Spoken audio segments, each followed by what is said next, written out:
السلام علیکم سامعین، انوار صدیقی کی لکھی ہوئی ایک کہانی لے کر حاضر ہوئی ہوں جس کا نام ہے دستک، اور آپ اسے سن رہے ہیں رباب کی زبانی۔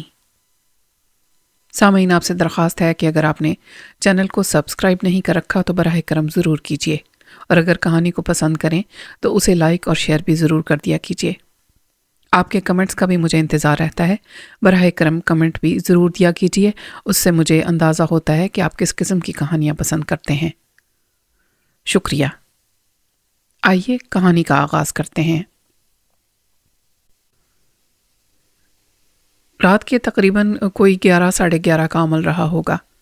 میں اپنے فرسٹ کلاس کے کیبن میں آرام سے لیٹا ایک دلچسپ ناول کا مطالعہ کر رہا تھا کہ دروازے پر ہونے والی دستک نے مجھے چونکا دیا۔ اتنی رات گئے، بھلا میرے پاس کون آ سکتا ہے؟ میں نے سوچا، پھر کتاب کا صفحہ موڑ کر اسے بند کیا اور اس خیال سے کہ شاید دستک دینے والا میرا کوئی ہم سفر ہو، اٹھ کر دروازہ کھول دیا۔ لیکن باہر کوئی بھی نہیں تھا۔ راہداری میں ہلکی ہلکی روشنی مجھے کچھ عجیب اور پراسرار سی محسوس ہو رہی تھی۔ پوری راہداری سنسان پڑی تھی۔ دستک دینے والا کون ہو سکتا ہے؟ میں نے تعجب سے سوچا، پھر اس خیال سے کہ ممکن ہے وہ آواز میرا وہم ہو۔ میں نے کیبن میں واپس آ کر اپنا دروازہ بند کیا اور دوبارہ کتاب اٹھا لی۔ بمشکل 4-6 سطریں ہی پڑھ سکا تھا کہ دروازے پر دوبارہ دستک کی آواز سنائی دی۔ اس بار آواز اتنی واضح تھی کہ میں اسے اپنا وہم قرار نہ دے پایا۔ فوری طور پر جو خیال میرے ذہن میں ابھرا وہ یہی تھا کہ ممکن ہے کوئی مجھے پریشان کرنے کی کوشش کر رہا ہو۔ بحری سفر پر روانہ ہوئے مجھے آج 6واں دن تھا، لیکن اس عرصے میں جہاز پر کوئی ایسا واقعہ رونما نہیں ہوا تھا۔ کتاب کا جو حصہ اس وقت میں پڑھ رہا تھا وہ انتہائی دلچسپ تھا۔ چنانچہ جب دوسری بار دروازے پر دستک کی آواز سنی تو میں جھلا کر رہ گیا۔ کون ہے؟ میں نے قدرے اونچی آواز اور ناخوشگوار لہجے میں پوچھا۔ میرے سوال کے جواب میں دروازے پر کسی نے تیسری بار دستک دی۔ میری جھلاہٹ غصے میں تبدیل ہو گئی۔ کتاب رکھ کر میں تیزی سے اٹھا اور دروازے کے قریب آ کر اسے کھول دیا، لیکن اس بار بھی باہر نکلنے پر مجھے راہداری میں کوئی دکھائی نہ دیا۔ میں اس مذاق پر تل ملا اٹھا اور اندر آ کر کیبن کا دروازہ بڑے غصے میں بند کیا۔ اس بار میں نے یہ فیصلہ کر لیا تھا کہ جب تک دستک دینے والا مجھے اپنا نام نہیں بتائے گا، میں کسی قیمت پر ان بےہودہ دستکوں پر کوئی توجہ نہیں دوں گا، خواہ دروازہ توڑ ہی کیوں نہ ڈالا جائے۔ بستر پر لیٹ کر میں نے کتاب کھولی اور دوبارہ اس کے مطالعے میں مصروف ہو گیا۔ 10 منٹ تک مکمل سکوت طاری رہا۔ پھر چوتھی بار کسی نامعقول شخص نے اسی انداز میں دستک دی۔ کھٹ کھٹ کھٹ۔ کیبن کے دروازے پر پھر کوئی دستک دے رہا تھا۔ میں نے بڑے غصے سے دروازے کی سمت دیکھا۔ یہ سوال بار بار میرے ذہن میں ابھر رہا تھا کہ آخر وہ ہے کون جو مجھے اس طرح تنگ کرنے پر تلا ہوا ہے، اور کیوں؟ ابھی میں اس سوال کا کوئی جواب نہ سوچ پایا تھا کہ دروازے پر پھر کھٹ کھٹ کی آواز ابھری۔ اس بار دستک کے ساتھ کسی کے سسکیاں لینے کی آواز بھی آئی۔ باہر جو کوئی بھی تھا غالباً رو رہا تھا۔ ایک لمحے تک میں ان سسکیوں پر غور کرتا رہا، پھر دبے پاؤں اٹھا اور پنجوں کے پل چلتا ہوا دروازے کے قریب آ گیا۔ آہستہ سے میں نے بولٹ کو اس طرح کھولا کہ کوئی آواز نہ پیدا ہو، پھر بولٹ کو نیچے گرایا اور میں نے ایک جھٹکے سے دروازہ کھولا اور جھپٹ کر باہر آ گیا۔ لیکن یہ دیکھ کر میری حیرت کی کوئی انتہا نہ رہی کہ راہداری بالکل ویران پڑی تھی۔ میں غصے کے عالم میں اپنا نچلا ہونٹ کاٹنے لگا۔ میرا خون اندر ہی اندر بری طرح کھول رہا تھا۔ اگر دستک دینے والا اس وقت میرے سامنے ہوتا تو میں یقیناً اس کے ساتھ بری طرح پیش آتا، لیکن اس کی غیر موجودگی میں میرے پاس اس کے سوا کوئی چارہ نہ تھا کہ اپنی جھلاہٹ خود اپنے آپ پر ہی اتار لوں۔ ابھی میں دروازے کے قریب کھڑا اپنے ہونٹ چبا ہی رہا تھا کہ سسکیوں کی آواز دوبارہ ابھری، لیکن اس بار یہ آواز راہداری کے اختتام پر عرشے کی طرف سے آئی تھی۔ میں چونکے بغیر نہ رہ پایا۔ یہ آواز اس امر کی تصدیق کر رہی تھی کہ کوئی انتہائی کرب اور بے چینی کی کیفیت سے دوچار ہے۔ میں نے کچھ سوچے اور سمجھے بغیر کیبن کے دروازے کو باہر سے بند کیا اور لمبے لمبے قدم اٹھاتا راہداری کو عبور کر کے عرشے پر آ گیا، جہاں اس وقت ہر طرف تاریکی ہی تاریکی پھیلی ہوئی تھی۔ ہوا کے خون جھونکے میرے جسم سے ٹکرائے تو مجھے جھرجھری آ گئی۔ سمندر کی موجوں کا شور اس کھپ اندھیرے میں عجیب پراسرار سا لگ رہا تھا۔ میں اندھیرے میں کھڑا آنکھیں پھاڑ پھاڑ کر اپنے اطراف میں دیکھ رہا تھا۔ سسکیوں کی آواز میرے آتے ہی بند ہو گئی تھی۔ میں نے سوچا دستک دینے والا یقینی طور پر مجھ سے کسی ہمدردی یا مدد کا طلبگار ہے، لیکن وہ ہے کہاں؟ تم کہاں ہو دوست؟ میں نے کچھ توقف کے بعد اندھیرے میں یہاں وہاں گھورتے ہوئے پوچھا۔ جواب میں مجھے ہوا کی سائیں سائیں اور موجوں کے شور کے سوا اور کوئی آواز سنائی نہ دی۔ میں عجیب مخمصے میں پھنسا کھڑا تھا، یہی سوچ رہا تھا کہ میرا اگلا اقدام کیا ہونا چاہیے کہ اچانک دبی دبی سسکیوں کی آواز دوبارہ میرے کانوں سے ٹکرائی۔ اس بار یہ آواز عرشے پر بائیں جانب اس حصے سے ابھری تھی جہاں لائف بوٹ اور چھوٹی چھوٹی کشتیاں بندھی ہوئی تھیں۔ میں تیزی سے لپکتا ہوا اس حصے کی طرف گیا اور پھر میں نے اندھیرے کے باوجود ایک سائے کو دیکھا جو ایک کشتی کے قریب کھڑا سسکیاں بھر رہا تھا۔ کون ہو تم؟ حفظ ما تقدم کے طور پر سائے سے کچھ فاصلے پر رک کر میں نے اس سے پوچھا۔ میں ایک بد نصیب انسان ہوں، اس کی آواز میں درد تھا۔ ہاں، اس نے روندی ہوئی آواز میں مختصراً جواب دیا۔ تمہیں مجھ سے کوئی کام ہے؟ میں نے پوچھا۔ ہاں، وہ ایک سرد آہ بھر کر بولا۔ اگر تم اس کشتی کو کھول کر سمندر میں اتارنے کے سلسلے میں میری مدد کرو تو میں تمام زندگی تمہارا احسان مند رہوں گا۔ فوری طور پر میں اس کی بات کا کوئی جواب نہ دے سکا۔ مجھے اس کی خواہش پر تعجب ہو رہا تھا۔ آخر وہ اتنی رات گئے اس کشتی کو سمندر میں کیوں اتارنا چاہتا ہے؟ میرے ذہن میں یہ خیال بڑی صورت سے ابھرا کہ وہ یقیناً کوئی غلط قسم کا آدمی ہے جو رات کو تاریکی میں جہاز والوں کی نگاہوں سے بچ کر کسی خاص وجہ سے فرار ہونے کا منصوبہ بنا رہا ہے۔ جس انداز سے وہ مجھے عرشے تک بلانے میں کامیاب ہوا تھا وہ بھی پراسرار اور مشکوک تھا۔ کیا نام ہے تمہارا؟ میں نے بڑی نرمی سے پوچھا۔ بینی اسوان، اس نے کہا، پھر جلدی سے بولا، کیا تم اس کشتی کو کھول کر نیچے اتارنے میں میری مدد کرنے پر تیار ہو؟ لیکن کیوں؟ میں نے دل کڑا کر کے کہا۔ کیا تم جہاز سے فرار ہونا چاہتے ہو؟ نہیں، اس نے بڑے مضطرب لہجے میں جواب دیا۔ میں تمہیں یقین دلاتا ہوں کہ میں فرار نہیں ہوں گا، تم بس اس کشتی کو کھول کر سمندر میں اتار دو۔ مگر کیوں؟ میں نے تعجب سے پوچھا۔ اس کی خواہش مجھے بڑی مضحکہ خیز لگ رہی تھی۔ اس لیے کہ اس کشتی میں، وہ کچھ کہتے کہتے ایک لمحے کو رکا، پھر بڑی درد بھری آواز میں بولا، اس کشتی میں ایک لاش ہے، میری ایک عزیزہ کی لاش۔ میں نہیں چاہتا جہاز کے مسافر اسے دیکھیں۔ بولو، کیا تم اس لاش کو سمندر میں اتارنے میں میری مدد کرو گے؟ تو گویا تم قاتل ہو؟ میں نے سہم کر پوچھا۔ نہیں، وہ ایک ٹھنڈی آہ بھر کر بولا، میں نے اسے قتل نہیں کیا بلکہ صرف اس اذیت سے نجات دی جس میں وہ مبتلا تھی۔ تم یقیناً کوئی جنونی قاتل ہو، یکلخت میں نے بڑے جوش میں آ کر کہا۔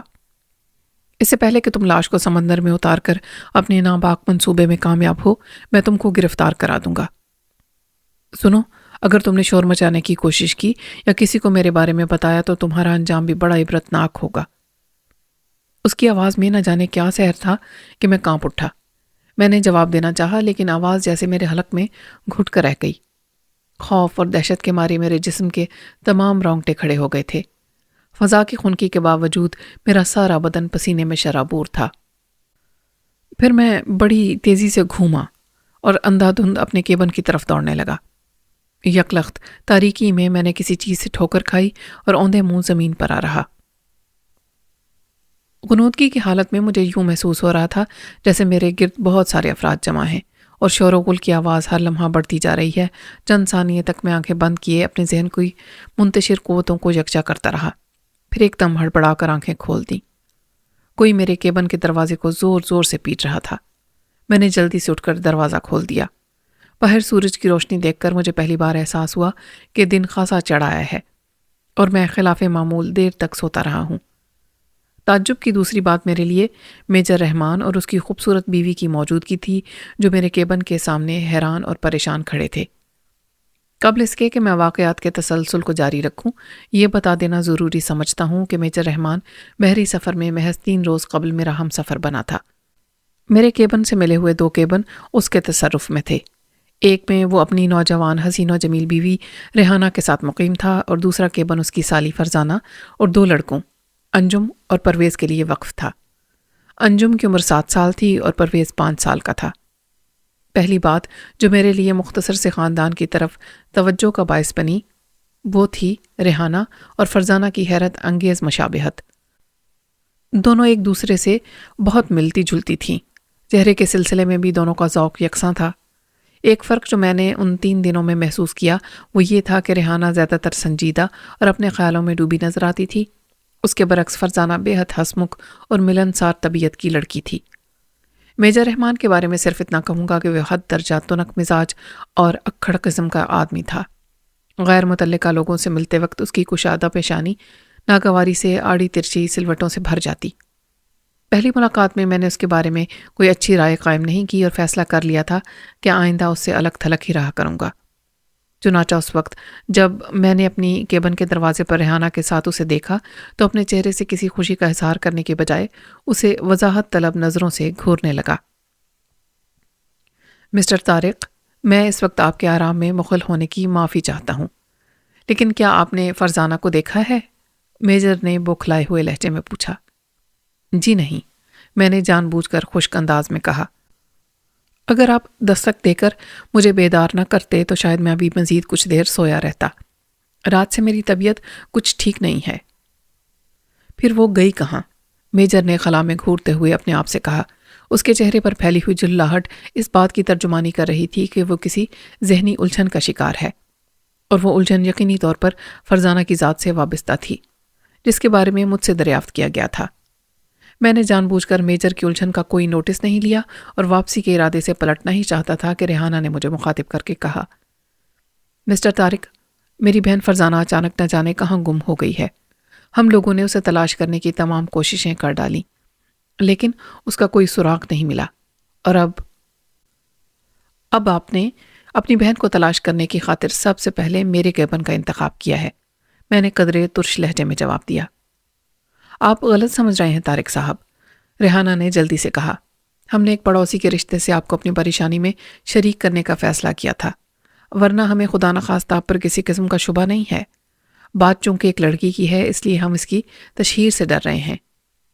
ہو سکتا ہے آپ کی ہمشیرہ اس وقت اپنے کسی واقف کار کے کیبن میں موجود ہوں، میں نے اس دفعہ قدرے نرمی سے کہا۔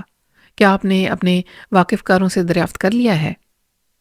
پریشانی کی بات تو یہی ہے کہ جہاز پر ہمارا کوئی واقف کار نہیں، ریحانہ نے گھبرائے ہوئے لہجے میں کہا، پھر اپنے شوہر کی طرف دیکھنے لگی۔ کیا آپ نے صبح سے اسے نہیں دیکھا؟ میں نے جلدی سے پوچھا۔ جی نہیں۔ بچوں نے کیا بتایا؟ کچھ بھی نہیں، ریحانہ نے آبدیدہ ہو کر جواب دیا۔ بچے جب صبح سو کر اٹھے تو انہوں نے فرزانہ کو کیبن میں نہیں پایا۔ چلو ریحانہ، یک لخت میجر رحمان نے اپنی بیوی کو مخاطب کر کے الجھے ہوئے انداز میں کہا، کچھ دیر اور فرزانہ کا انتظار کرتے ہیں، اس کے بعد مجبوراً ہمیں جہاز کے کپتان سے مدد لینی پڑے گی۔ میجر اور ریحانہ چلے گئے تو میں واپس اپنے کیبن میں آ گیا۔ مجھے گزشتہ رات والی باتیں یاد آ گئیں جو خواب کسی کیفیت میں میرے ساتھ پیش آئی تھیں۔ چند لمحے میں گنگ سا کھڑا رات والے پراسرار اور ڈراؤنے خواب کے بارے میں سوچتا رہا۔ پھر جلدی جلدی میں نے منہ ہاتھ دھو کر کپڑے تبدیل کیے اور ناشتے سے فراغت پا کر عرشے پہ آ گیا، جہاں ہر طرف دھوپ کھلی ہوئی تھی۔ عرشے پر ریلنگ کے سہارے کھڑا کچھ دیر تک میں یوں ہی حد نظر تک پھیلے ہوئے سمندر کی بے قرار موجوں کو تکتا رہا، لیکن اس عرصے میں میری نظریں متعدد بار اس کشتی کی طرف اٹھیں جو عرشے پر بائیں جانب موجود تھی اور جسے کل رات میں نے خواب میں دیکھا تھا۔ میں اس وقت اس کشتی کو ایک نظر اندر سے دیکھ لینے کے لیے بے چین تھا، جس کے بارے میں مجھے خواب میں نظر آنے والے بینی اسوان نے بتایا تھا کہ اس کے اندر اس کی ایک عزیزہ کی لاش موجود ہے۔ ہر چند کہ میرے نزدیک خواب کی باتوں کا عام زندگی سے کوئی تعلق بیکار تھا، پھر بھی فرزانہ کی گمشدگی کی خبر سن لینے کے بعد میرا اضطراب بڑھ گیا تھا۔ عرشے پر اس وقت میرے علاوہ دوسرے مسافر بھی موجود تھے۔ ان کی موجودگی میں کسی اونچے مقام پر چڑھ کر مطلوبہ کشتی کے اندر جھانکنا یقیناً ایک مزے کا خیز حرکت ہوتی۔ چنانچہ میں بڑی دیر تک اس کشتی کو ایک نظر اندر سے دیکھ لینے کے منصوبے بناتا رہا۔ ابھی میں اپنی خواہش کی تکمیل کے لیے کوئی طریقہ سوچ ہی رہا تھا کہ اچانک چیخ و پکار کی آواز سن کر چونک اٹھا۔ تیزی سے گھوم کر میں نے جہاز کے اس خلاصی پر نظر ڈالی جو غالباً کسی ضرورت کے تحت اوپر چڑھا ہوا تھا اور اب ہذیانی انداز میں اسی کشتی کی طرف ہاتھ ہلا ہلا کر چلا رہا تھا جس کی نشاندہی مجھے خواب میں کی گئی تھی۔ خلاصی کی چیخ و پکار سن کر جہاز کے عملے کے افراد کے علاوہ مسافروں کی اچھی خاصی تعداد بھی اس حصے میں آ کر جمع ہو گئی تھی جہاں وہ کشتی موجود تھی۔ جہاز کے سیکنڈ آفیسر نے خلاصی سے اس کے شور و غل کی وجہ دریافت کی۔ پھر جب اس کشتی کو کھول کر عرشے پر اتارا گیا تو لوگوں میں کھلبلی مچ گئی۔ کشتی کے اندر فرزانہ کی مسخ شدہ لاش موجود تھی۔ لاش پر نظر پڑتے ہی میں خوف سے کانپ اٹھا۔ دہشت کے مارے جسم کے رونگٹے کھڑے ہو گئے۔ میں کسی بے جان بت کی طرح کشتی کے قریب کھڑا فرزانہ کی لاش کو گھورے جا رہا تھا جسے بڑی بے دردی سے قتل کیا گیا تھا۔ اس کے جسم کے عریاں حصوں پر جا بجا گہرے نیل پڑے تھے۔ ننگے بازوؤں پر کئی جگہ سے کھال ادھڑی ادھڑی دکھائی دے رہی تھی جس کے گرد گاڑھا خون جمع ہو گیا تھا۔ چہرے کی حالت اس قدر دہشت ناک تھی کہ دیکھنے والوں کے حلق سے بھی چیخیں نکل رہی تھیں۔ قاتل نے غالباً فرزانہ کو گلا گھونٹ کر ہلاک کیا تھا۔ اس بات کا خیال مجھے مقتولہ کی آنکھیں دیکھ کر ہوا جو اپنے حلقوں سے باہر ابل آئی تھیں۔ کشتی کے اطراف مسافروں کا ہجوم ہر لحظہ بڑھتا جا رہا تھا۔ فرزانہ کے قتل کی خبر آگ کی طرح پورے جہاز میں پھیل گئی تھی۔ میجر رحمان کی کیفیت اس وقت بھی مجھے کسی ٹھہرے ہوئے طوفان جیسی نظر آ رہی تھی جو کشتی کے قریب کھڑا پھٹی پھٹی نگاہوں سے لاش کو ٹکٹکی باندھے گھورے جا رہا تھا۔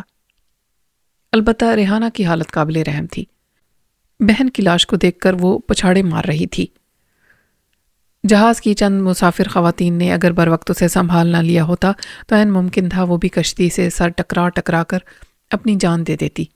میجر رحمان کے دونوں لڑکے انجم اور پرویز حیرت زدہ کھڑے سب دیکھ رہے تھے۔ جہاز کے کپتان کو اس صورتحال پر قابو پانے میں بڑی دشواری کا سامنا کرنا پڑا، لیکن کسی نہ کسی طرح اس نے بڑی خوبصورتی سے مسافروں کو سمجھا بجھا کر وہاں سے ہٹایا اور میجر رحمان کو علیحدہ لے جا کر کچھ باتیں کرنے لگا۔ میں چونکہ دور کھڑا تھا اس لیے میجر رحمان اور جہاز کے کپتان کے درمیان ہونے والی گفتگو کو سن نہ سکا۔ فرزانہ کی لاش دستیاب ہونے کے کوئی 4 گھنٹے کے بعد اسے ضروری رسوم کی ادائیگی کے بعد بحری قانون کے مطابق سمندر کی بے تاب موجوں کے حوالے کر دیا گیا۔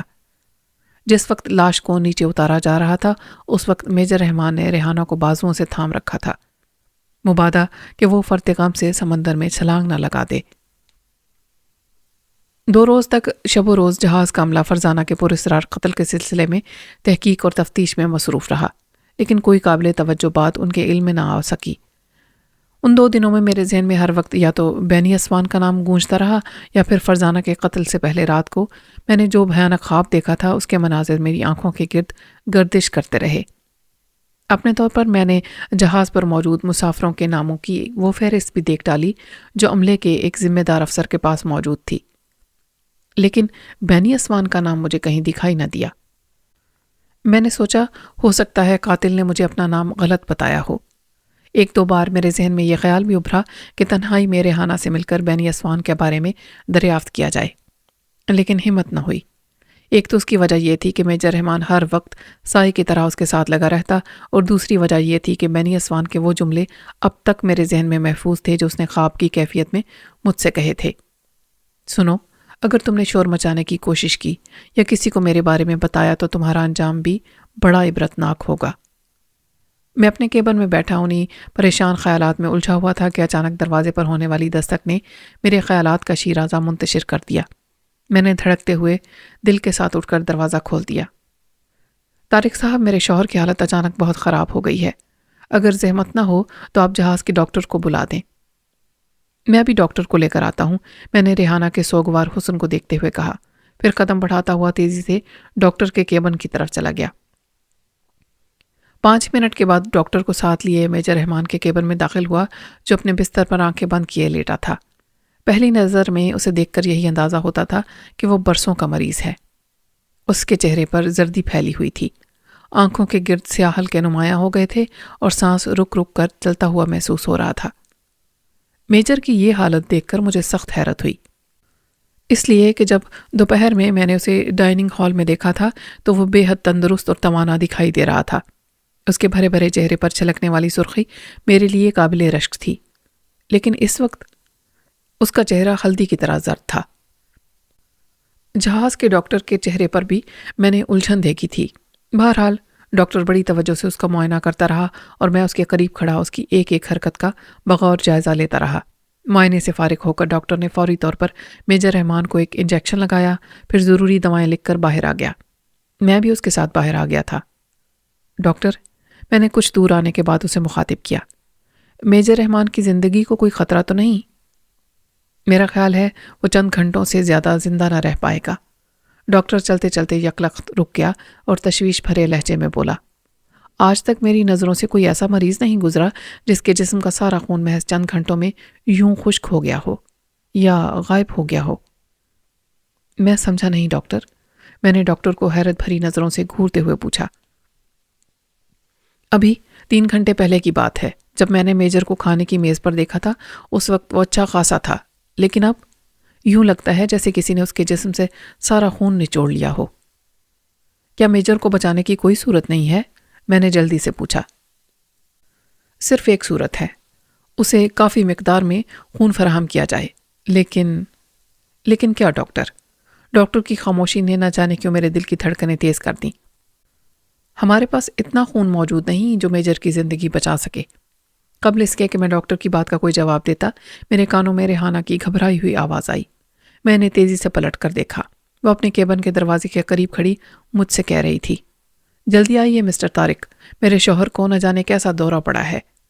میں بھاگتا ہوا اس کے کیبن میں گیا تو دیکھا کہ میجر رحمان کی آنکھیں اپنے حلقوں سے باہر ابلی پڑی تھیں۔ اس کے چہرے پر شدید کرب تھا، پورا جسم یوں کانپ رہا تھا جیسے اسے بجلی کے ننگے تاروں پر لٹا دیا گیا ہو۔ وہ پھٹی پھٹی آنکھوں سے جس سے دہشت جھلک رہی تھی کیبن کی چھت کو گھورے جا رہا تھا۔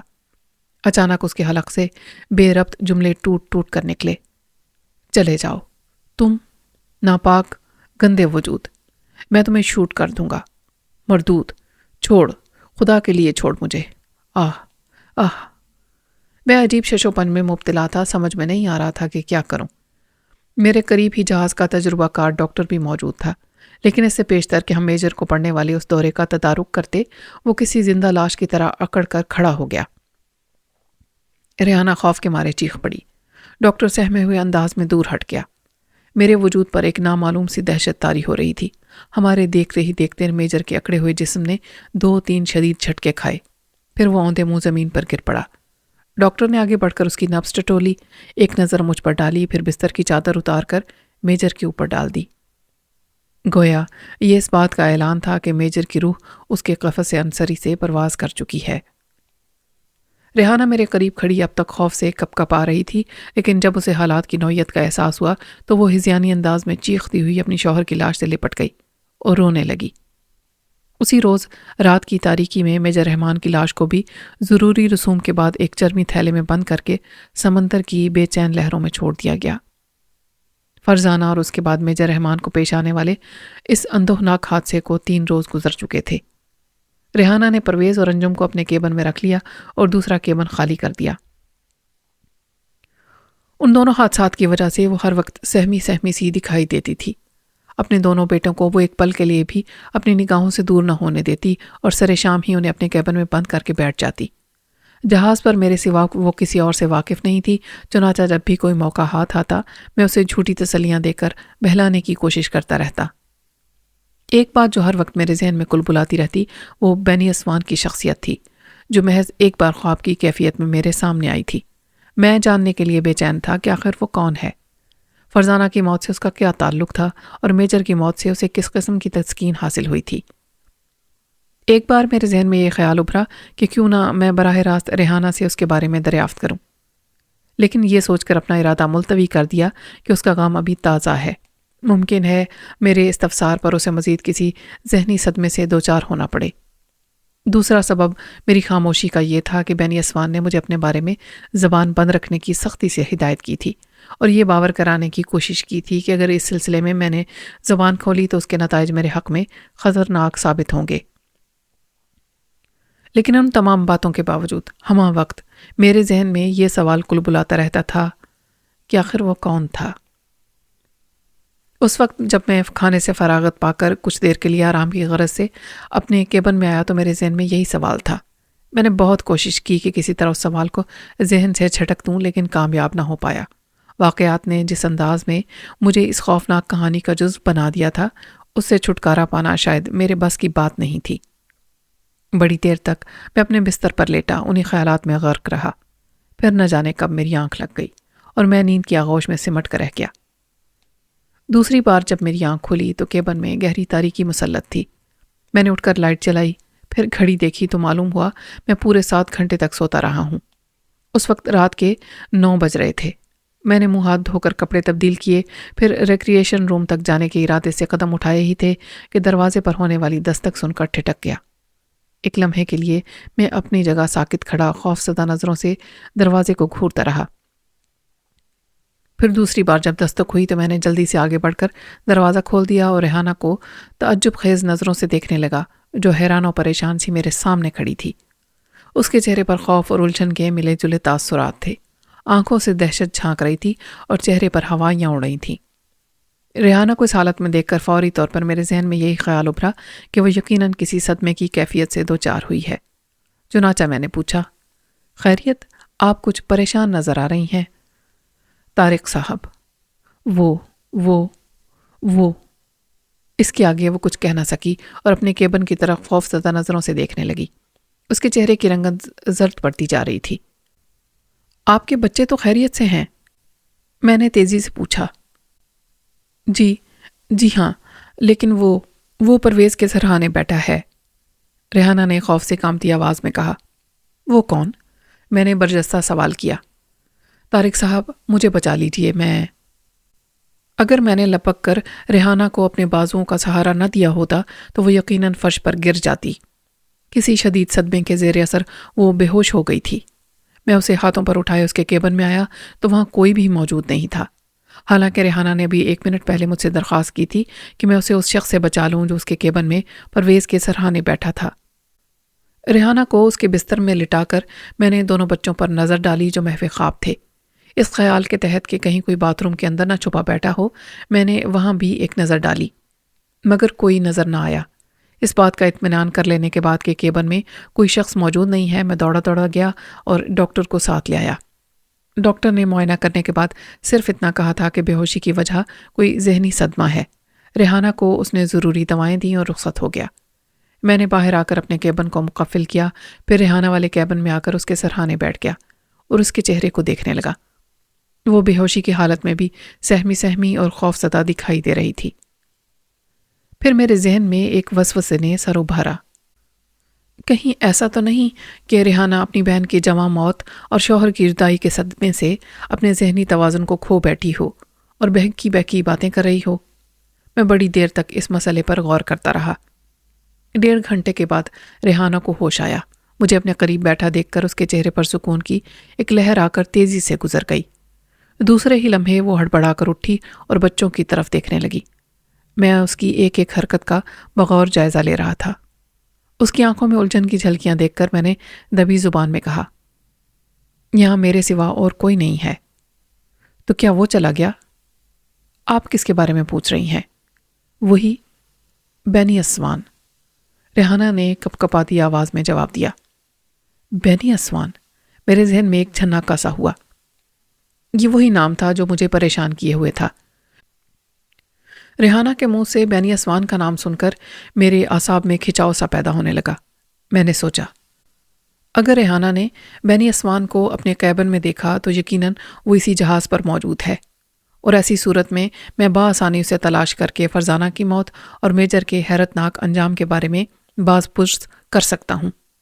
میں نے دل ہی دل میں اس بات کا فیصلہ بھی کر لیا تھا کہ بینی اسوان کے نظر آتے ہی اسے کپتان کی تحویل میں بطور قاتل پیش کر دوں گا، تاکہ وہ ریحانہ یا اس کے بچوں کو اپنی کسی نامعلوم دیوانگی کا نشانہ بنانے میں کامیاب نہ ہو سکے۔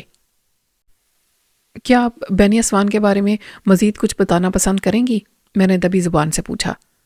ریحانہ نے فوراً ہی کوئی جواب نہیں دیا۔ الجھن اور پریشانی کے تاثرات اس کے چہرے سے صاف عیاں تھے۔ کچھ دیر تک وہ نظریں جھکائے بیٹھی رہی، پھر بڑی مدھم آواز میں کہنا شروع کیا۔ اس بات کو ایک طویل مدت گزر چکی ہے، تقریباً 8 سال پہلے کی بات ہے جب میں نے اسے پہلی بار دیکھا تھا۔ ان دنوں میں اپنے والد کے ساتھ احرام دیکھنے کے شوق میں مصر گئی تھی۔ ہمارا قیام ایک ہوٹل میں تھا۔ یہی میری اور بینی اسوان کی ملاقات ہوئی تھی۔ وہ ایک مقامی تاجر کا اکلوتا بیٹا تھا، بےحد ملنسار، خوش گفتار اور مردانہ وجاہت کا نمونہ۔ ہم دونوں ایک دوسرے کے دوست بن گئے۔ وہ اپنا زیادہ تر وقت ہم لوگوں کی صحبت میں گزارتا اور ہمیں اپنی خوبصورت اور لمبی چوڑی کار میں سارا دن ساتھ لیے مصر کے تاریخی مقامات کی سیر کراتا۔ رفتہ رفتہ ہم ایک دوسرے سے بہت زیادہ بے تکلف ہو گئے اور پھر یہ بے تکلفی محبت میں بدل گئی۔ اس نے بار بار تنہائی میں مجھے یہ باور کرانے کی کوشش کی تھی کہ میرے بغیر وہ زندہ نہیں رہ سکتا۔ اور ہر قیمت پر مجھے حاصل کرنے کی کوشش کرے گا۔ ایک روز باہم مشورے کے بعد اس نے والد کے سامنے اپنی اس خواہش کا اظہار بھی کر دیا۔ میرا اندازہ تھا کہ والد صاحب اسے بغیر کسی جھجک کے میرے لیے قبول کر لیں گے، لیکن میرا اندازہ غلط ثابت ہوا۔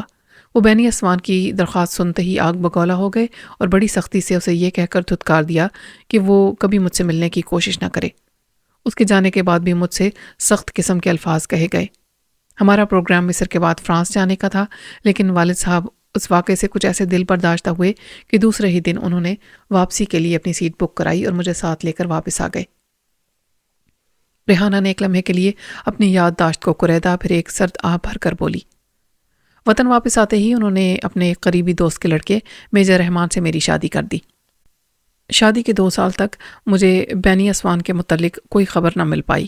میں میجر کے ساتھ خوشگوار زندگی گزار رہی تھی، لیکن 2 سال بعد اچانک ایک روز مجھے بینی اسوان کا ایک خط ملا جس میں اس نے میری بے وفائی کا گلہ کیا تھا۔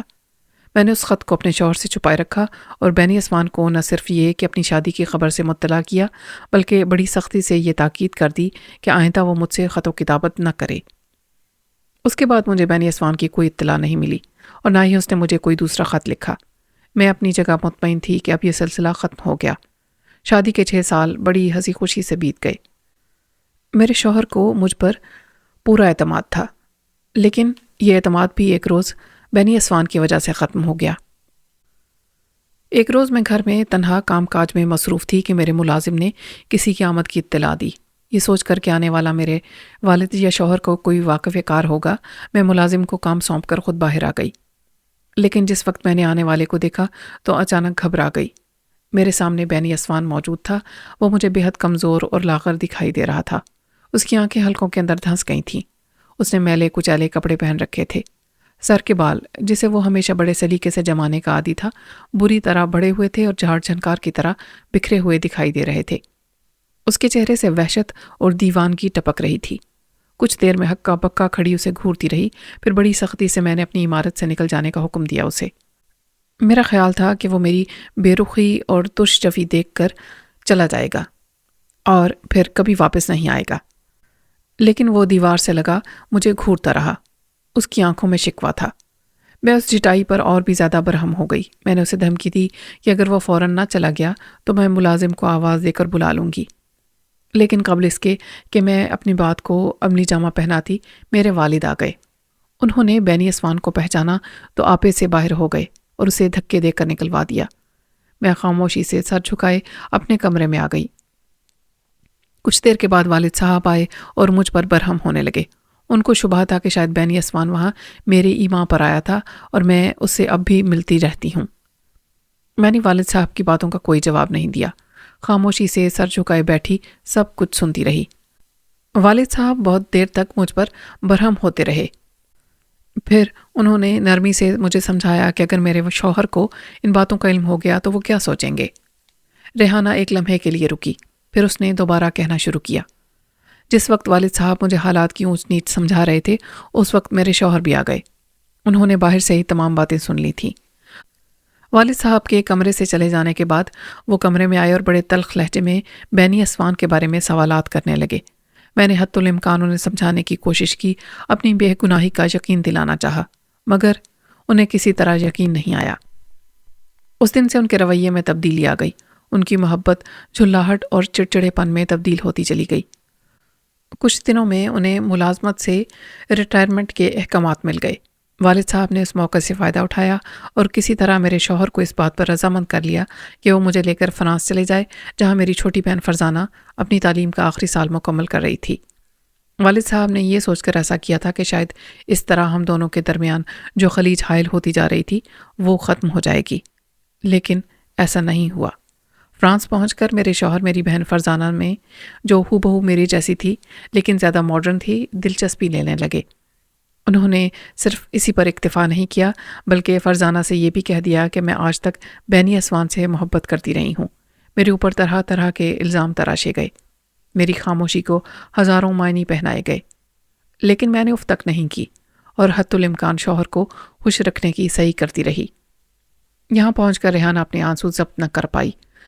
میں خاموش بیٹھا اس کی کہانی بڑی حیرت سے سن رہا تھا۔ کچھ دیر کے بعد ریحانہ اپنے آنسوؤں کو خشک کرتے ہوئے روندی ہوئی آواز میں بولنے لگی۔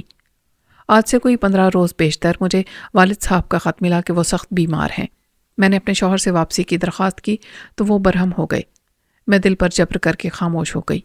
کچھ دنوں کے بعد گھر سے دوسرا تار آیا جس میں لکھا تھا کہ اگر آخری دیدار کرنا ہو تو فوراً آ جاؤ۔ میرے شوہر اس بار واپسی کے لیے تیار ہو گئے، لیکن روانگی سے قبل انہوں نے بینی اسوان کی آڑ لے کر مجھے جی بھر کر برا بھلا کہا اور یہ بھی کہا کہ اب کی بار وہ وطن پہنچتے ہی اسے تلاش کر کے گولی مار دیں گے۔ اس کے بعد راستے میں جو واقعات پیش آئے وہ آپ کے سامنے ہیں۔ کیا آپ کے شوہر نے بینی اسوان کو جہاز پر دیکھ لیا تھا؟ میں نے بڑی سنجیدگی سے پوچھا۔ وثوق کے ساتھ میں کچھ نہیں کہہ سکتی، لیکن جہاں تک میرا تعلق ہے میں نے آج پہلی بار دیکھا ہے۔ اس سے پہلے وہ مجھے جہاز پر کبھی دکھائی نہیں دیا۔ پھر تو یہی نتیجہ اخذ کیا جا سکتا ہے کہ فرزانہ اور آپ کے شوہر دونوں کی موت میں یقینی طور پر اسی کا ہاتھ ہوگا، میں نے اظہار خیال کرتے ہوئے کہا۔ ممکن ہے بینی اسوان نے جذبات سے مغلوب ہو کر یہ انتقامی کارروائی کی ہو۔ ریحانہ نے کوئی جواب نہیں دیا، نظریں جھکائے خاموش بیٹھی آنسو بہاتی رہی۔ اس خیال سے کہ کہیں میرے اسرار پر اسے صدمہ نہ پہنچے میں کچھ دیر بیٹھا ادھر ادھر کی باتیں کرتا رہا، پھر اجازت لے کر اپنے کیبن میں آ گیا۔ چلتے وقت میں نے ریحانہ سے کہا تھا کہ اگر اسے رات میں کسی بھی وقت میری کوئی ضرورت محسوس ہو تو بلا تکلف مجھے جگا لے۔ اس رات میں بڑی دیر تک اپنے بستر پر لیٹا اس حیرت انگیز داستان کے بارے میں سوچتا رہا جو ریحانہ نے مجھے سنائی تھی۔ میرے سفر کو ختم ہونے میں صرف ایک دن باقی رہ گیا تھا۔ اس شام میری طبیعت کچھ زیادہ ہی مزمحل اور بوجھل تھی۔ میں جہاز کے اسنیک بار میں بیٹھا کافی سے لطف اندوز ہو رہا تھا کہ جہاز کا فرسٹ آفیسر، جس سے میرے تعلقات اچھے خاصے استوار ہو چکے تھے، میرے قریب آیا۔ مجھے تنہا دیکھ کر معنی خیز نظروں سے بولا، مسٹر طارق، آج آپ صبح سے کچھ اداس نظر آ رہے ہیں۔ ہاں، میں نے اسے بیٹھنے کا اشارہ کرتے ہوئے کہا، طبیعت پر کچھ گرانی محسوس ہو رہی ہے۔ میں تو کچھ اور ہی سمجھا تھا۔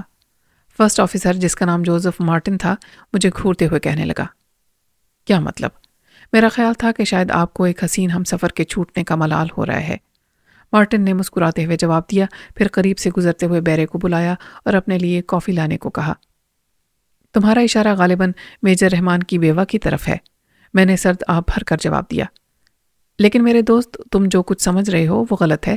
مجھے مسز رحمان سے صرف ہمدردی ہے۔ قدرت نے انہیں جن حالات سے دوچار کر دیا ہے وہ انتہائی پراسرار اور ناقابل فہم ہے۔ میری جگہ اگر تم ہوتے تو شاید تم بھی ان واقعات سے متاثر ہوتے۔ مس فرزانہ کا قتل اور میجر کی موت سچ مچ ایسے حادثات ہیں جو مسز رحمان کے لیے صدمے کا باعث بن سکتے ہیں، لیکن اس کے باوجود میں نے یہ محسوس کیا ہے کہ وہ تمہارے اندر دلچسپی لے رہی ہے۔ مارٹن نے سگریٹ جلا کر اس کا دھواں اڑاتے ہوئے بڑی لاپرواہی سے کہا۔ مجھے مارٹن کا جواب بہت ناگوار گزرا، لیکن میں نے اس کا کوئی زیادہ اثر نہیں لیا، اس لیے کہ مجھے اس بات کا بخوبی علم تھا کہ مارٹن جس قوم کا فرد ہے وہاں جذباتی لگاؤ کوئی خاص اہمیت نہیں رکھتے۔ چنانچہ میں نے اس کی بات سن کر کوئی جواب نہیں دیا اور کافی کا کپ اٹھا کر ہونٹوں سے لگا لیا۔ مارٹن نے غالباً میری اس بے تنائی کو محسوس کر لیا تھا۔ مسٹر طارق، اگر آپ کو میری بات ناگوار گزری ہے تو میں اس کے لیے معافی کا خواستگار ہوں، وہ قدرے سنجیدگی سے بولا۔ جہاز کا ایک ذمہ دار افسر ہونے کی حیثیت سے میرا فرض ہے کہ میں ہر مسافر کے آرام کا خیال رکھوں، نہ کہ اسے تکلیف پہنچاؤں۔ ایسی کوئی خاص بات نہیں ہے مسٹر مارٹن، میں نے ازراہ مذاق کافی کا تلخ گھونٹ حلق کے نیچے اتارا۔ میری خاموشی کی وجہ محض طبیعت پر چھایا ہوا اضمحال ہے۔ پھر اس خیال سے کہ کہیں مارٹن دوبارہ ریحانہ کا تذکرہ شروع نہ کر دے، میں نے گفتگو کا رخ بدل دیا اور سفر کے بارے میں ادھر ادھر کی معلومات حاصل کرتا رہا۔ مارٹن بڑی دیر تک بیٹھا مجھے اپنی بحری زندگی کے تجربوں اور ان واقعات کے بارے میں بتاتا رہا جو دوران سفر اکثر پیش آتے رہتے ہیں۔ 1 گھنٹے تک وہ میرے سامنے بیٹھا بے تکان بولتا رہا۔ پھر جب اس نے مجھ سے جانے کی اجازت مانگی تو مان میرے ذہن میں یہ خیال تیزی سے آیا کہ کیوں نہ میں مارٹن سے بینی اسوان کے بارے میں دریافت کر لوں۔ اس نام کا کوئی آدمی اگر جہاز پر سفر کر رہا ہے تو مارٹن یقیناً اس سے واقف ہوگا، حالانکہ میں فرزانہ کے پراسرار قتل کے بعد مسافروں کی فہرست کو دیکھ چکا تھا، لیکن اس خیال سے کہ ممکن ہے جلدی میں مجھے اس کا نام دکھائی نہ دیا ہو، میں نے مناسب سمجھا کہ بینی اسوان کے سلسلے میں مارٹن سے پوچھ لوں۔ اس میں کوئی مذائقہ بھی نہیں تھا۔ چنانچہ میں نے جیب سے سگریٹ کا پیکٹ نکالا اور اس کی جانب بڑھایا اور دبی زبان میں گویا ہوا، مسٹر مارٹن، میں نے تم سے جہاز کے مسافروں کے سلسلے میں کچھ دریافت کرنا تھا۔ جو چاہے پوچھو، اس نے نیا سگریٹ جلاتے ہوئے کہا، پھر میز پر کوہنیاں ٹکا کر میرے اوپر جھکتا ہوا سرگوشی میں بولا، کہیں تم مجھ سے مونیکا کے بارے میں تو نہیں پوچھنا چاہ رہے؟ اگر ایسا ہے تو پھر سمجھ لو کہ تمہارا پہلا رقیب میں ہوں۔ مونیکا اس لڑکی کا نام تھا جو خاصی فلرٹ تھی اور فرسٹ کلاس میں ہمارے ساتھ ہی سفر کر رہی تھی۔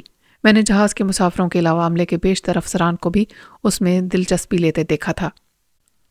مارٹن نے جب مونیکا کا نام لیا تو میں بے اختیار ہنس پڑا، پھر سنجیدگی سے بولا، مطمئن رہو، میں مونیکا کے بارے میں تمہارا رقیب نہیں بنوں گا۔ شکریہ، اب تم جو چاہو پوچھ لو۔ میں ایک شخص بینی اسوان کے بارے میں دریافت کرنا چاہتا ہوں جو میری معلومات کے مطابق غالباً اسی جہاز پر سفر کر رہا ہے۔ میں نے سنجیدگی سے پوچھا، تمہیں اس کی اطلاع کہاں سے ملی؟ مارٹن اچانک ہی سنجیدہ ہو گیا، پھر اس نے جس انداز میں گردن گھما کر دائیں بائیں دیکھا، اس سے یہی ظاہر ہوتا تھا کہ اب ہمارے درمیان جو گفتگو شروع ہوئی ہے وہ اس کے لیے بہت زیادہ اہمیت رکھتی ہے۔ میں نے مارٹن کو بینی اسوان کے نام پر سنجیدہ ہوتے دیکھا تو میرا تجسس اور بڑھ گیا، چنانچہ میں نے جلدی سے کہا، بینی اسوان کے بارے میں محض میرا قیاس ہے کہ وہ اس جہاز پر موجود ہے، کسی اور نے مجھے کوئی معلومات فراہم نہیں کی تھیں، لیکن تم یہ نام سن کر اس قدر سنجیدہ کیوں ہوئے؟ تمہارے قیاس کی کوئی وجہ بھی تو ضرور ہوگی، اس نے مجھے گھورتے ہوئے آہستہ سے پوچھا۔ نہ جانے کیوں وہ اس وقت بڑے رازدارانہ لہجے میں گفتگو کر رہا تھا۔ ہاں، میں کچھ سوچتے ہوئے بولا، پھر مارٹن سے اس بات کا وعدہ لینے کے بعد کہ جو کچھ میں اس سے کہوں گا وہ اس کا تذکرہ کسی اور سے نہیں کرے گا، میں نے اسے وہ تمام داستان سنا ڈالی جو مجھے ریحانہ نے سنائی تھی۔ مارٹن کے چہرے پر پھیلی ہوئی سنجیدگی کچھ اور گہری ہو گئی، وہ مجھے الجھن بھری نگاہوں سے گھورے جا رہا تھا۔ اس کے چہرے پر اس وقت جو تاثرات تھے ان سے یہی نتیجہ نکلتا تھا کہ شاید وہ میری بات کو مذاق سمجھ رہا ہے۔ مسٹر مارٹن، خدا گواہ ہے کہ میں نے تمہیں جو کچھ بتایا ہے وہ مجھے ریحانہ سے معلوم ہوا تھا۔ تمہیں اگر میری باتوں پر یقین نہیں آتا تو میرے ساتھ آؤ، میں ریحانہ سے اس کی تصدیق کرا دوں گا۔ ہو سکتا ہے تم ٹھیک کہہ رہے ہو، لیکن مارٹن کچھ کہتے کہتے رک کر سگریٹ کے لمبے لمبے کش لگانے لگا تو میری الجھن اور بھی بڑھ گئی۔ وہ کسی ذہنی خلفشار میں مبتلا تھا، اس کی آنکھوں سے حیرت کا اظہار ہو رہا تھا۔ تم کچھ کہتے کہتے رک کیوں گئے؟ میں نے بغور اسے دیکھتے ہوئے پوچھا۔ ہاں، اس نے سگریٹ کا طویل کش لیتے ہوئے جواب دیا، تم نے مجھے مسز رحمان کی جو کہانی سنائی ہے وہ میرے لیے بے حد حیرت انگیز ہے۔ سمجھ میں نہیں آتا میں اس داستان کو کیا سمجھوں۔ بینی اسوان کے بارے میں تم نے کچھ نہیں بتایا، میں نے مارٹن کی الجھن کو نظر انداز کرتے ہوئے پوچھا۔ وہ اسی جہاز پر موجود ہے مسٹر طارق، لیکن میں بڑے وثوق کے ساتھ کہہ سکتا ہوں کہ بینی اسوان کسی کے قتل کا مرتکب نہیں ٹھہرایا جا سکتا۔ کیا تم اس سے واقف ہو؟ میں نے کرسی پر پہلو بدلا۔ نہیں، میں اسے براہ راست نہیں جانتا، نہ ہی مجھے اس کے کردار کے بارے میں کچھ پتا ہے، لیکن اس کے باوجود اس پر قتل کا الزام عائد نہیں ہو سکتا۔ تعجب ہے، میں نے حیرت سے کہا، جب تم اس کے ماضی سے واقف نہیں ہو تو اتنے یقین کے ساتھ اس کی بے گناہی کا دعویٰ کیوں کر رہے ہو؟ اس لیے کہ بینی اسوان ایک لاش کی صورت میں جہاز پر سفر کر رہا ہے۔ لاش کی صورت میں؟ میں اس انکشاف پر اچھل پڑا اور مارٹن کو وضاحت طلب نظروں سے گھورنے لگا، پھر اپنے حواس پر قابو پا کر پوچھا، کیا تم مجھے تفصیل سے بتا سکتے ہو مسٹر مارٹن کہ بینی اسوان کب اور کن حالات میں مرا تھا؟ مجھے اس کے بارے میں کچھ علم نہیں ہے، مارٹن نے میرے پیکٹ سے ایک اور سگریٹ نکال کر سلگایا، پھر طویل کش لے کر بولا، ہمیں بینی اسوان کی لاش مصر کی بندرگاہ سے ایک تابوت نما لمبے صندوق میں ملی تھی۔ جہاز کے کپتان نے لاش کو ساتھ لے جانے سے انکار کر دیا تھا، لیکن بعد میں جب اسے بڑی رقم کی پیشکش کی گئی تو وہ اسے ساتھ لے جانے پر آمادہ ہو گیا۔ یہ راز کپتان اور میرے سوا کسی تیسرے آدمی کو معلوم نہیں۔ اگر تم نے مجھے مسز رحمان کی کہانی نہ سنائی ہوتی تو اس لاش کے بارے میں تم کو بھی کچھ نہیں بتاتا، جو اس وقت بھی جہاز کے بیگیج روم میں ایک لمبے صندوق میں بند ہے۔ کپتان کی ہدایت پر اس صندوق پر وزنی مشینری کے حروف لکھوا کر رکھ دیے گئے ہیں تاکہ کسی اور کو اس پر شبہ نہ ہو۔ اب تم ہی بتاؤ، اسے قتل کا مرتکب کیوں قرار دیا جا سکتا ہے؟ میں پھٹی پھٹی نظروں سے مارٹن کے چہرے کو گھور رہا تھا۔ میرے دل کی دھڑکنیں کسی نامعلوم خوف کے تحت ہر لمحے بڑھتی جا رہی تھیں۔ مارٹن خاموش ہوا تو میں نے پوچھا، کیا تمہیں معلوم ہے کہ وہ صندوق کپتان کے حوالے کس نے کیا تھا؟ ممکن ہے اس شخص نے غلط بیانی سے کام لیا ہو، لیکن اس کا بیان یہی تھا کہ وہ بینی اسوان کا باپ ہے اور مصر میں تجارت کرتا ہے۔ تمہیں بینی اسوان کا نام کیسے معلوم ہوا تھا؟ کپتان نے احتیاطاً لاش کے سلسلے میں اپنا اطمینان کرنے کے لیے اس کی موت کا سرٹیفکیٹ طلب کر لیا تھا۔ سرٹیفکیٹ میں بینی اسوان کی موت کو طبعی قرار دیا گیا ہے، مارٹن نے مجھے تفصیل بتاتے ہوئے کہا۔ کپتان کو صرف اتنا کرنا ہے کہ اس نے صندوق کو اگلی بندرگاہ پر اتار کر کسی آدمی کے ذریعے اس پتے پر پہنچا دینا ہے جو اسے دیا گیا ہے۔ کیا تمہیں وہ پتہ یاد ہے؟ میں نے دھڑکتے دل سے پوچھا۔ اگلی بندرگاہ نہ صرف یہ کہ میری ہی منزل تھی بلکہ ریحانہ کو بھی وہیں اترنا تھا۔ مجھے زبانی یاد نہیں، لیکن اگر تم چاہو تو میں کاغذات دیکھ کر بتا سکتا ہوں۔ اگر تم یہ کام کر سکو تو میں یقیناً تمہارا شکر گزار ہوں گا، میں نے جلدی سے کہا۔ مارٹن تھوڑی سی ہچکچاہٹ کے بعد مجھے ساتھ لیے اپنے کیبن میں آیا، پھر اس نے کیبن کے دروازے کو اندر سے بند کیا اور اپنی آہنی الماری سے ایک فائل نکال کر اس کی ورق گردانی کرنے لگا۔ پھر اس نے مجھے جو پتہ بتایا وہ ریحانہ کے مکان کا تھا۔ میں حیرت سے اس پتے کو دیکھ رہا تھا جسے مارٹن نے اپنی یادداشت کے طور پر فائل پر پینسل سے لکھ رکھا تھا۔ میں سوچ رہا تھا کہ آخر بینی اسوان کی لاش کو ریحانہ کے پتے پر روانہ کرنے سے بھیجنے والے کا کیا مقصد حل ہو سکتا ہے۔ دوسری بات جو مجھے پریشان کر رہی تھی وہ ریحانہ کا بیان تھا۔ اس نے مجھے یہی بتایا تھا کہ بینی اسوان کو وہ اپنے کیبن میں دیکھ چکی ہے۔ خود میں نے بھی اسے خواب کی کیفیت میں دیکھا تھا۔ کچھ دیر تک میں واقعات کی کڑیوں کو ملاتا رہا اور ان اسرار کو سمجھنے کی کوشش کرتا رہا۔ پھر اچانک میں نے مارٹن کو مخاطب کر کے کہا، مسٹر مارٹن، کیا بینی اسوان کے ساتھ کوئی اور چیز بھی کپتان کو دی گئی تھی؟ ہاں، ایک بند لفافہ بھی تھا، لیکن وہ کپتان کی تحویل میں ہے۔ مگر تم… میرے دوست، میری ایک درخواست ہے، میں نے مارٹن کے جملے کو کاٹتے ہوئے تیزی سے کہا۔ کیا تم ایک نظر بینی اسوان کی لاش مجھے دکھا سکتے ہو؟ مشکل کام ہے۔ اگر مسافروں کو حالات کا علم ہو گیا تو افراتفری پھیل جائے گی، مارٹن نے سنجیدگی سے کہا، پھر چونکتے ہوئے بولا، کیا تمہارا خیال ہے کہ مسز رحمان کے ساتھ جو کچھ پیش آیا اس کی ذمہ داری اس لاش پر عائد ہوتی ہے؟ ہو سکتا ہے صندوق کو اندر سے ایک نظر دیکھ لینے کے بعد ہمیں کوئی اہم بات معلوم ہو جائے۔ مارٹن نے فوراً ہی کوئی جواب نہیں دیا۔ چند ثانیے تک وہ میرے چہرے کو گھورتا رہا، پھر قدرے جھجکے ہوئے انداز میں حامی بھر لی۔ میں مارٹن کے ساتھ بیٹھا اسی مسئلے پر بڑی دیر تک تبادلہ خیالات کرتا رہا۔ جب شام کا جھٹپٹا رات کی تاریکی میں گم ہو گیا تو مارٹن مجھے اپنے ساتھ لے کر بیگیج روم میں آ گیا، جہاں دیگر ساز و سامان کے ساتھ ایک لمبی پیٹی بھی الگ تھلگ رکھی تھی۔ اس پر بھاری بھرکم مشینری کے الفاظ درج تھے۔ میرا دل کسی آنے والے خطرے کے پیش نظر دھڑک رہا تھا۔ مارٹن نے آہستگی کے ساتھ بیگیج روم کا دروازہ اندر سے بند کیا اور پھر بڑے صندوق کو کھولنے لگا۔ وہ کوشش کر رہا تھا کہ زیادہ آواز پیدا نہ ہونے پائے۔ تقریباً 20 منٹ تک وہ اپنے کام میں منہمک رہا۔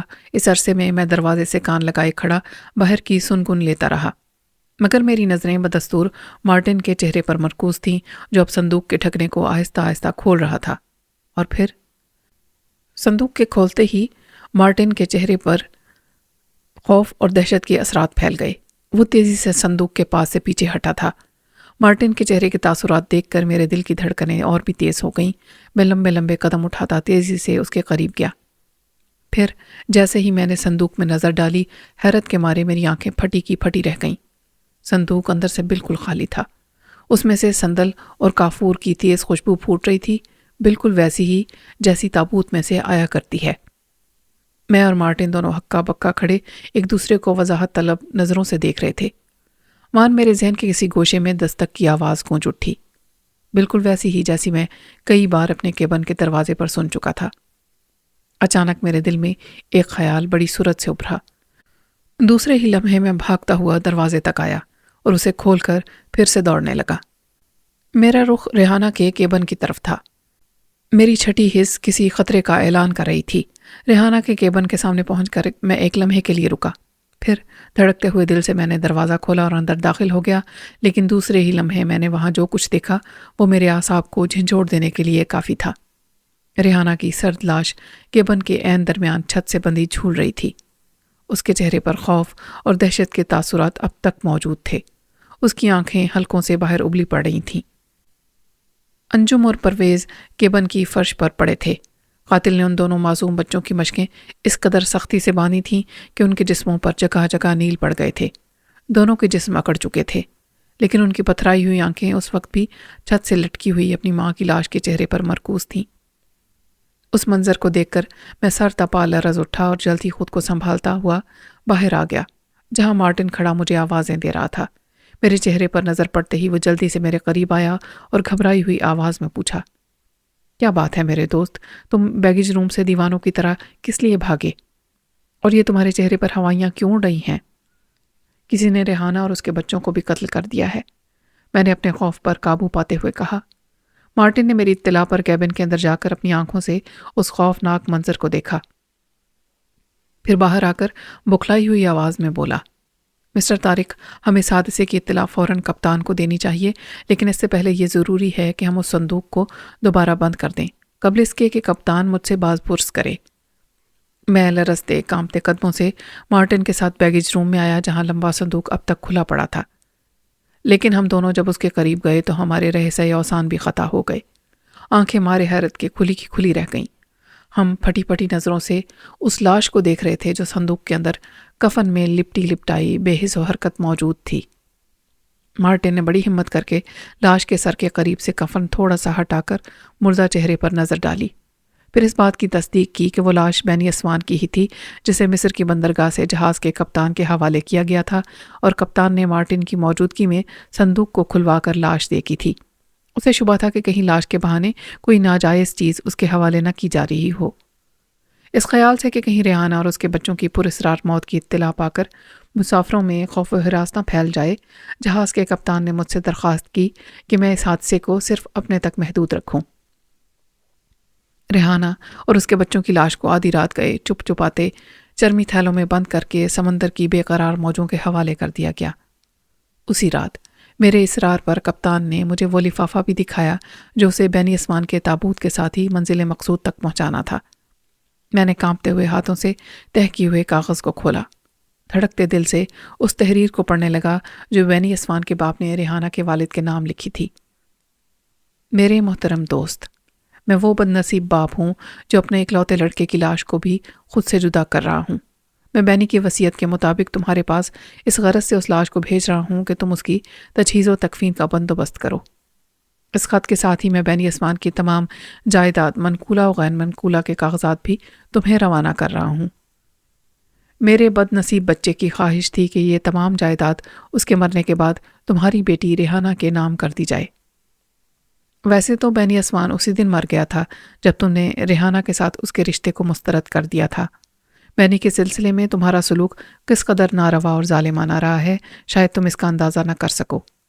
ریحانہ سے ملنے کے بعد وہ صرف ریحانہ کے بارے میں سوچتا تھا، لیکن جب تم نے اسے دھتکار دیا اور اس کے بے پناہ عشق کا مذاق اڑایا تو اس کی حالت قابل رحم ہو گئی۔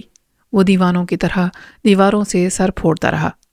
پھر جب ریحانہ کی شادی کی اطلاع ملی تو بالکل ٹوٹ گیا۔ وہ پاگلوں کی مانند مارا مارا پھرتا، مہینوں گھر سے غائب رہتا۔ اسے گھر سے کوئی رغبت نہ تھی، نہ لباس سے، نہ کھانے سے، نہ پینے سے، اور نہ مجھ سے۔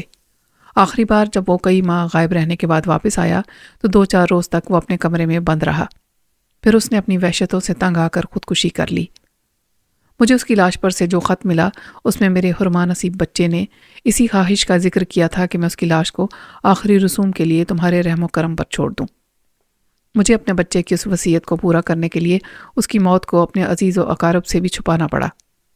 صرف یہی نہیں بلکہ اس کی بے گور و کفن لاش کو بھی 11 روز تک اپنے سینے سے لگائے رکھنا پڑا، اس لیے کہ اس نے اپنے خط میں جس خاص جہاز سے تابوت کی روانگی کی التجا کی تھی اس کی آمد میں 11 دن باقی تھے۔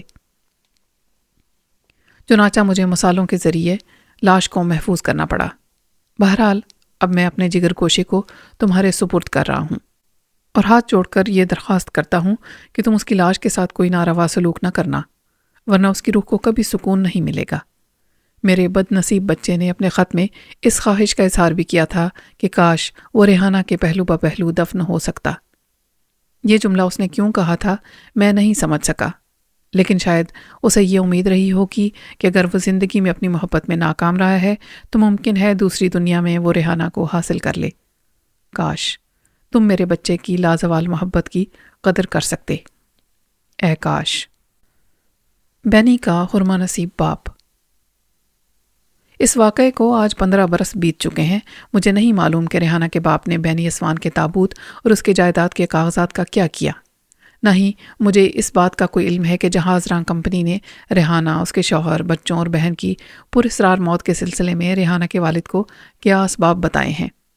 میں صرف اتنا جانتا ہوں کہ اس اندوہناک حادثے نے میرے ذہن پر اتنا گہرا اثر چھوڑا ہے کہ آج بھی اس واقعے کو یاد کر کے میرے بدن کے رونگٹے مارے دہشت کے کھڑے ہو جاتے ہیں۔ آج بھی جب کوئی میرے دروازے پر دستک دیتا ہے تو میں خوف سے کانپ جاتا ہوں اور گزرے ہوئے واقعات کی ایک ایک یاد میرے ذہن میں تازہ ہو جاتی ہے۔ سامعین، اسی کے ساتھ اختتام ہوتا ہے اس کہانی کا۔ مجھے ضرور بتائیے گا آپ کو کیسی لگی۔ ملتے ہیں کسی نئی کہانی کے ساتھ، تب تک کے لیے اللہ حافظ۔